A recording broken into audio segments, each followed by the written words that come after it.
Welcome back. More than 80 veterans of America's wars were honored for their heroism with a paid trip to Washington, D.C. KAMR NBC4's Jessica Janner went along and shows us what the honor flight meant to these local heroes. Our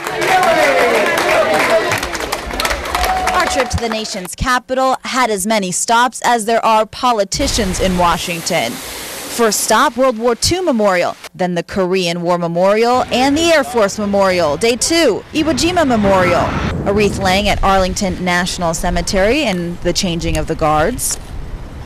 Friday, Day 3, Vietnam Memorial and Lincoln Memorial, a stop at the Naval Memorial, and then off to the nation's capital. But this trip was about much more than all the places and statues we saw. It was about the people those places honor. It's about 900 of us got off of that ship, and after 5 days with no water, no food, lots of sharks, only 307 people picked up.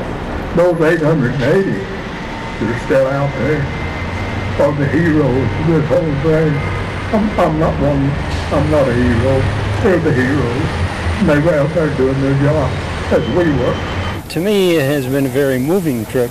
I was in the Korean War, but I actually served in Germany. And I was in the Army, and I was a cook and a mess sergeant. Served in the Pacific, 4th Marine Division, Marshall, Saipan, Tinian, and Iwo Jima. Back in 1945, I graduated out of high school in the spring of 45, and got my draft notice immediately because I just turned 18. But I saw this sign that said, "Uncle Sam wants you." And I thought, great, somebody wants me. I was 13, almost 14.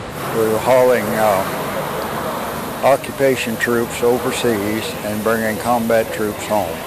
I've been trained sort of not to really show it, but I know the way I'm feeling today, I haven't felt in over 40 years.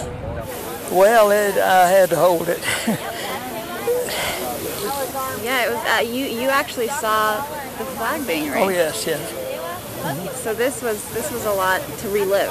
Yes, it was, and it is, and of course, I think after this I'll feel a little better about some things.